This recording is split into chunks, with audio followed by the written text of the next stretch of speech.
Do të priten të dhënat e entit shtetëror të statistikës për inflacionin e prillit, të cilat publikohen në gjysmën e parë të majit dhe vetëm pas kësaj do të dalin me masa konkrete se çfarë do të ndërmerret për çmimet e ushqimeve.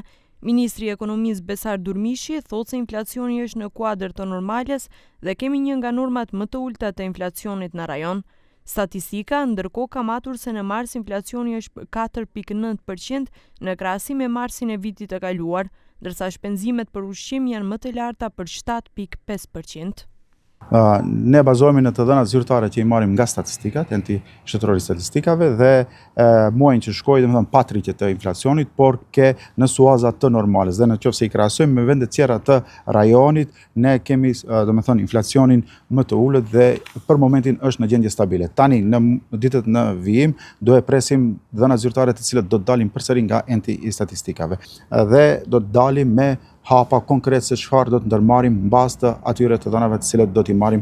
Durmishi thotë se inspektorët janë në terren. Nëse ka sjellje devijante te tregtarët dhe rritje të madhe të çmimeve, do të shkohet me ulje të TVSH-s për ushqimet.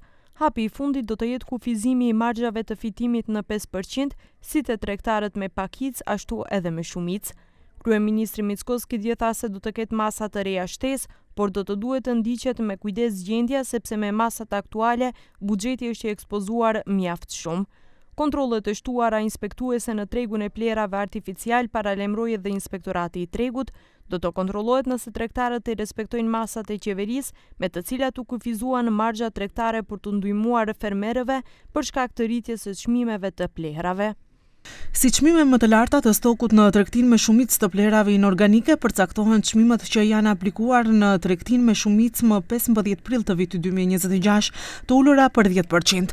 Kufizimet, marzha më e lartë bruto e fitimit në tregtinë me shumicë dhe pakicë të plehrave inorganike deri në 5%, si dhe të plehrave organike, plehrave organominerale, biostimuluesëve dhe përmirësuesëve të vetive të tokës deri në 10%. Inspektorët do të kontrollojnë edhe nëse respektohet obligimi për furnizim të vazhdueshëm të tregut me plehra artificial.